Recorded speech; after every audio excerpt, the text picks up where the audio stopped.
Limit, इस वजह से लिमिट क्यों पढ़ने की ज़रूरत पड़ी, सबसे पहले तो बात ये जान लेते हैं। देखो अगर हमारे पास y equal to x plus 1 लिखा है और किसी ने पूछा कि x बराबर 1 पर y की वैल्यू क्या है, तो हम सीधे इसमें पुट कर देते हैं और जैसे ही पुट कर देंगे तो y की वैल्यू मिल जाएगी कि नहीं मिल जाएगी। अब यही बात अगर मैं ग्राफ से सोचूं, तो जब मैं ये बात ग्राफ से सोचता हूँ कि अगर मुझे किसी ने पूछा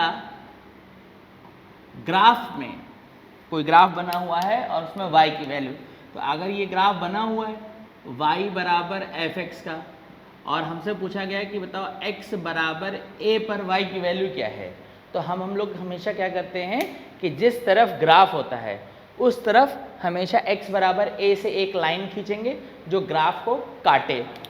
अब ये ग्राफ ऊपर की तरफ है इसलिए ऊपर की तरफ लाइन खींची जाएगी, अगर नीचे होता तो नीचे की तरफ। तो हमने ये लाइन खींची और ये लाइन खींचने के बाद वो ग्राफ को जहाँ पे कट करी उस पॉइंट से हम लोग y एक्सिस की तरफ, y एक्सिस की तरफ मुड़ जाएंगे और मुड़ जाने के बाद वो y एक्सिस को जहाँ पे काटेगा वो पॉइंट बताएगा y की वैल्यू।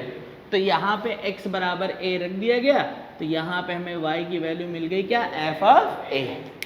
अब उसके बाद फिर एक क्वेश्चन और आया,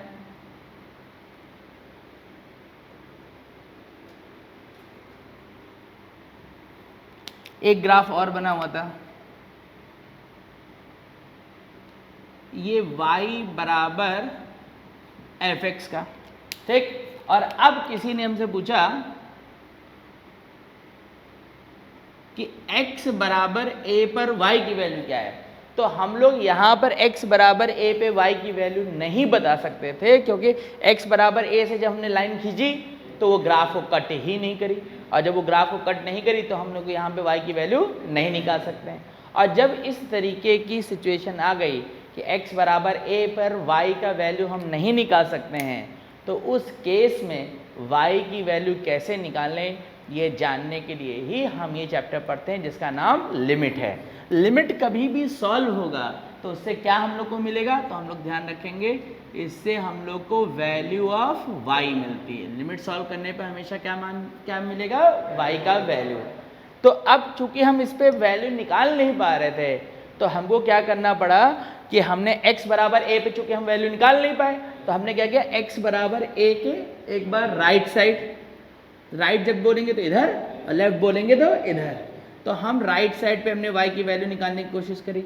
अब चूंकि मैं राइट साइड जा रहा हूं तो इधर तो x का वैल्यू a से बड़ा होगा कि नहीं होगा, और जब x का वैल्यू a से बड़ा है तो उस केस में x बराबर होगा क्या, चूंकि x का वैल्यू a का वैल्यू a से बड़ा है तो उसको बराबर करने के लिए a में कुछ जोड़ना पड़ेगा कि नहीं, तो हमने a में क्या जोड़ दिया, h। और अब इस केस पे हमने जब y की वैल्यू निकाली तो मान लेते हैं यहाँ पे जो y की वैल्यू आ रही है वो क्या आ रही है, l, y की वैल्यू क्या आ रही है, l।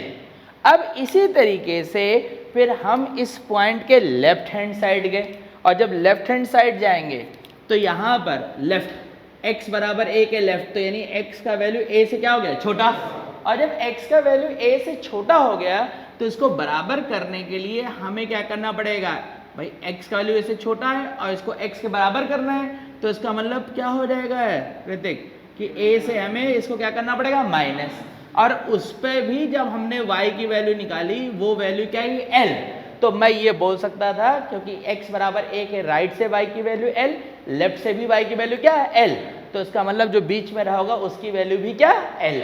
ये बात यहाँ पर खत्म हुई। अब दूसरी बात ये कि जो h होता है, क्या होता है, h की वैल्यू हमेशा ही पॉजिटिव होती है और बहुत ही स्मॉल होती है। h का वैल्यू हमेशा कैसा होता है, पॉजिटिव होता है और स्मॉल होता है, ठीक। क्यों होता है इसके बारे में अभी थोड़ी देर में बात करते हैं, पहले हम लिखने का तरीका और देख लेते हैं। तो चूंकि मैं लिमिट निकाल रहा हूँ x बराबर a पे, तो सबसे पहले हम लोग देखेंगे इसके राइट हैंड लिमिट, और जब राइट हैंड लिमिट हमने देखी तो ये कैसे लिखी जाती है, limit h tends to 0, h tends to क्या, 0, और यहाँ पर चूंकि लिमिट किसकी वैल्यू है, y की, तो ये x बराबर a प्लस h इसमें रखा जा रहा है कि नहीं, तो इसीलिए एफ ऑफ इसको क्या लिखा जाता है, ए प्लस एच। अब F of A plus H को ही लिखे, या फिर इसी बात को हम लोग ऐसा भी लिख सकते हैं, limit x tends to a plus f x.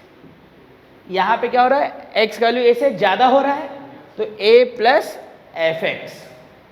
या इसी को तीसरा जो है लिखने का तरीका है, लिमिट इस साइड में एक्स की वैल्यू ए से बढ़ रही है कि नहीं बढ़ रही है, तो इसलिए इसको ऐसे भी लिखा जाता है, एक्स इंक्रीज बाई ए।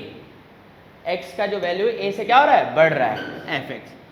और चाहे कोई ऐसा लिखे, चाहे ऐसा लिखे, चाहे ऐसा लिखे, तीनों का मतलब क्या है, सेम। तो हम लोग नॉर्मली क्या, ये यूज होता है, ये यूज होता है, ये तो तुमने देखा ही नहीं होगा कभी यूज होता हुआ। और हमने क्या माना है फिगर में कि इन सब इसको सॉल्व करने पे जो y की वैल्यू आ रही है वो क्या आ रही है, l। तो ये सब वैल्यू बराबर किसके चल रही है, l, बराबर किसके, l के। अब फिर उसके बाद फिर इसी तरीके से इसमें लेफ्ट हैंड लिमिट निकाली जाएगी। लेफ्ट हैंड लिमिट में भी क्या, x का वैल्यू a से क्या है, लेस, तो limit h tends to this f of a minus h, और a माइनस h यानी कि बराबर कितना हो गया है, फिर से l। और या फिर ऐसे कोई लिखे, या फिर क्या लिखे, limit x tends to a minus, क्योंकि इधर x का वैल्यू a से क्या है, कम है, तो ये fx, इससे भी क्या आ रहा है, l। या फिर इससे भी क्या आ रहा है, लिमिट x, यहाँ पे क्या हो रहा है, x का वैल्यू a से डिक्रीज, fx, तो ये वैल्यू भी कितनी हो रही है, l। ठीक, और अब यहाँ से हम लोग बोल सकते हैं कि किसी भी फंक्शन की लिमिट तभी एग्जिस्ट करेगी, उसकी सीमा तभी विद्यमान होगी जब राइट हैंड लिमिट और लेफ्ट हैंड लिमिट क्या होगी, सेम। तो limit of the function exist when right hand limit equal to left hand limit। ठीक है, और दूसरी बात ये कि ये जो L लिखा हुआ है, L की वैल्यू कैसी होगी, ये L कभी भी इन्फिनिटी पे नहीं जाएगा, L कैसा होगा, हमेशा फाइनाइट नंबर, एक निश्चित मान ही होगा। ठीक है, अच्छा, अब ये सब बात खत्म हो गई। अब मैं यहाँ पे बात बता रहा हूँ कि यहाँ पर हमने बोला था h स्मॉल ही होना चाहिए और साथ में क्या होना चाहिए, पॉजिटिव। क्यों होना चाहिए, वो इस वजह से कि जैसे यहाँ पे ये देखो एक बिल्डिंग है, ठीक है, अब इस बिल्डिंग की y का मतलब किसकी वैल्यू हुई, y हाइट हुई कि नहीं, ऊंचाई हुई कि नहीं, तो हमसे y की वैल्यू निकालने को कह रहा है। तो y की वैल्यू निकालने का मतलब ये हुआ कि इस बिल्डिंग की हमने ऊंचाई बोल दी, बताओ, तो तुम इस बिल्डिंग के ऊपर खड़े हो जाओ, इसको नाप लो, बता सकते हो कि नहीं भाई, ना ऊपर गए इंची टेप से नाप लिया। लेकिन हमने तुमसे कह दिया कि हमें इस बिल्डिंग की ऊंचाई बतानी है, हाइट बतानी है, लेकिन तुम इस बिल्डिंग पर चढ़ नहीं सकते हो। अब जैसे मैंने ये बात बताई कि इस बिल्डिंग की हाइट तो बतानी है लेकिन चढ़ नहीं सकते हो, तो तुम क्या करोगे, तो हम लोग करेंगे ये कि इस बिल्डिंग के साथ में जो लगी हुई बिल्डिंग उसके ऊपर चढ़ जाएंगे। तो अब इसके साथ में लगी हुई बिल्डिंग ये हो सकती है, ये हो सकती है। ठीक, अब हम गए तो इधर वाली से ऊंचाई निकाली हमने और इधर वाले से हाइट निकाली, ये दोनों बराबर है, तो बीच वाली बिल्डिंग के बारे में बता सकते हैं कि नहीं, तो हम कहेंगे हाँ भाई बराबर है। लेकिन एक साइड तुमने ऊंचाई निकाली, एक साइड हाइट निकाली, एक साइड हाइट निकाली, दोनों आपस में बराबर नहीं है, तो क्या बीच वाले के बारे में बोल पाओगे, नहीं बता पाओगे। इसीलिए तुमसे कहा जाता है कि राइट हैंड लिमिट और लेफ्ट हैंड लिमिट बराबर नहीं है, तो लिमिट क्या हुई, डज नॉट एग्जिस्ट। समझ गया बात कि नहीं। तो इस अब चूंकि बिल्डिंग के साथ में लगी हुई बिल्डिंग है तभी तो बताना है, तो अब यहां से क्या हुआ, इसके साथ में लगी हुई बिल्डिंग यानी h कैसा हुआ, छोटा हो गया और स्मॉल हो गया, और क्या पॉजिटिव। अब बताना इस बिल्डिंग के बारे में और तुम देख रहे हो इस बिल्डिंग को, तो इस बिल्डिंग से इस बिल्डिंग का कोई कनेक्शन है क्या, तो तुम नहीं बता पाओगे। अब हमने तुमसे कहा हमारी बिल्डिंग की हाइट बताओ और तुम चढ़ जाओ जो है धनौरा की बिल्डिंग में, सिविक सेंटर की बिल्डिंग में जो है, तो क्या हमारी बिल्डिंग के बारे में कुछ बता पाओगे, नहीं बता पाओगे। भाई हमारी बिल्डिंग की हाइट बतानी तो हमारे बाजू में जो लोग हैं उनके ऊपर चढ़ोगे तब बता पाओगे। समझ गए ना बात। तो इसलिए h कैसा होना चाहिए, स्मॉल होना चाहिए और पॉजिटिव होनी चाहिए। इतनी बात सबको समझ में आ गई कि नहीं आ गई।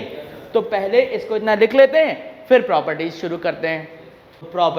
प्रॉपर्टीज में जैसे बात आएगी तो हम लोग सबसे पहले इसमें जो है पहले नंबर की जो प्रॉपर्टीज होंगी वो हम ये देखेंगे कि लिमिट को किस तरीके से डिस्ट्रीब्यूट किया जाता है, यानी कैसे उसको वितरित किया जाता है।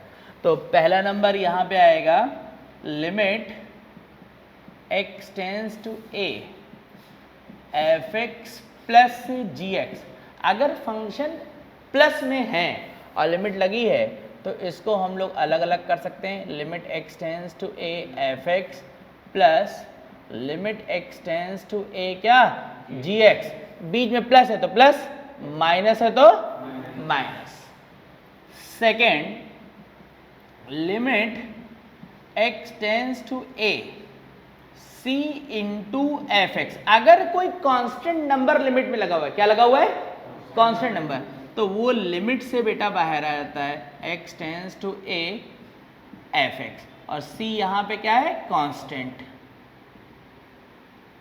फिर तीसरी बात कि limit x tends to a, अगर फंक्शन मल्टीप्लाई में एफ एक्स इंटू क्या जी एक्स, तो हम लिमिट को अलग अलग कर सकते हैं। Limit x tends to a f x into limit x tends to a g x, इसका बहुत इस्तेमाल होता है।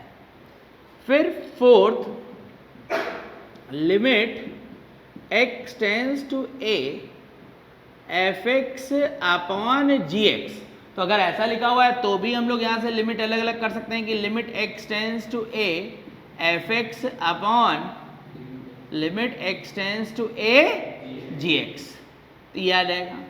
फिर उसके बाद नेक्स्ट एक बात और आती है, क्या आती है कि फिफ्थ, अगर मान लो कि किसी लिमिट को सॉल्व करने पर उसका आंसर k आ रहा है, लिमिट को सॉल्व किया उसका आंसर क्या है k, या किसी प्रॉपर्टीज का वैल्यू भी क्या है k, और अब अगर लिमिट हमें फंक्शन उसका रेसिप्रोकल लग जाए, मतलब उसका व्युत्क्रम लग जाए, ये एफ एक्स है और यहाँ पे लिख गया क्या 1 अपॉन एफ एक्स, तो इस पूरी लाइन का मतलब ये होता है कि 1 upon limit x tends to a क्या एफ एक्स, और यहाँ पे k लिखा है तो ये 1 अपॉन क्या हो जाएगा k।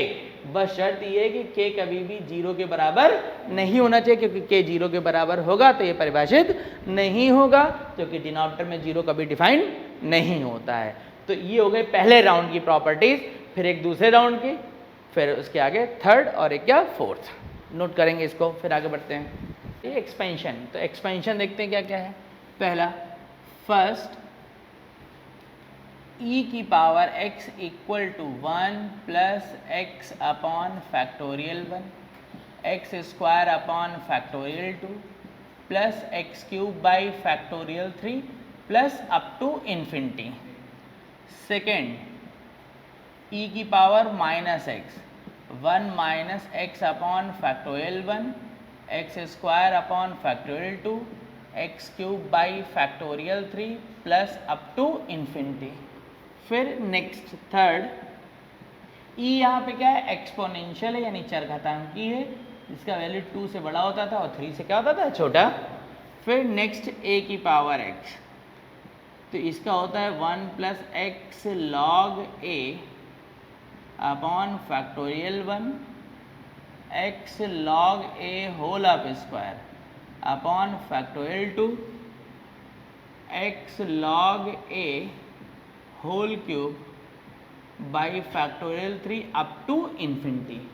और यहाँ पर फिर फोर्थ a की power minus x 1 minus x log a upon factorial 1 x log a whole up square factorial 2 minus x log a whole cube by factorial 3 up to infinity.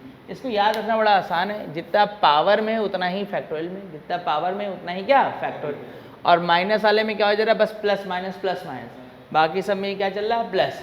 और यहाँ a क्या है, यहाँ पर a जो है वो कांस्टेंट नंबर है, कोई भी नंबर हो सकता है, एक अचर राशि है। फिर फिफ्थ आती बात log 1 plus x minus x square by 2 plus x cube by 3 minus x to the power 4 by 4। Log वाले में नीचे फैक्टोरियल नहीं होता है। 6 log 1 माइनस एक्स, तो ये माइनस एक्स स्क्वायर बाई 2